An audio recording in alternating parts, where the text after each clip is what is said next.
AI software ইঞ্জিনিয়ারিংয়ের চাকরি কতটা রিপ্লেস করবে, এটা এই মুহূর্তে সবচেয়ে দামি প্রশ্ন। কারণ সফটওয়্যার ইঞ্জিনিয়ারদের এআইয়ের জন্য চাকরি যাচ্ছে, সেটা এআই রিপ্লেস করতে পারুক না পারুক, জাস্ট চাপে পড়ে হাওয়াতে চলছে। আমি এটা নিয়ে প্রচুর ভিডিও করেছি।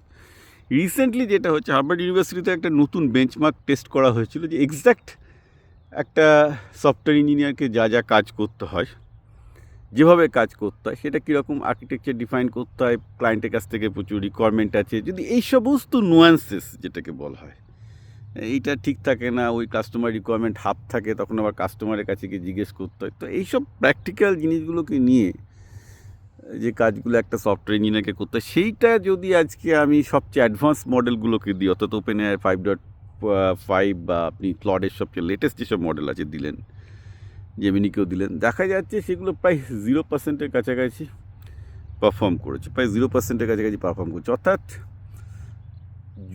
উইদাউট হিউম্যান হেল্প, সফটওয়্যার ইঞ্জিনিয়ারদের সাহায্য ছাড়া কিন্তু টোটাল অটোমেশন, সফটওয়্যার ইঞ্জিনিয়ারিংয়ের টোটাল অটোমেশন পসিবল না। কিন্তু এর মানে এই নয় যে সফটওয়্যার ইঞ্জিনিয়ারদের চাকরি যাবে না। তার একটা বড় কারণ হচ্ছে এই যে, হ্যাঁ, মানে হিউম্যান ইন দ্য লুপ করে দিলে, অর্থাৎ software engineer in the loop করে দিলে কিন্তু আবার যেখানে 10জন সফটওয়্যার ইঞ্জিনিয়ারের জায়গায় 2-3জন সফটওয়্যার ইঞ্জিনিয়ারের কাজ হচ্ছে, which is also equally true. Okay, তো সেইটা আপনারা খেয়াল রাখবেন যে বেসিক্যালি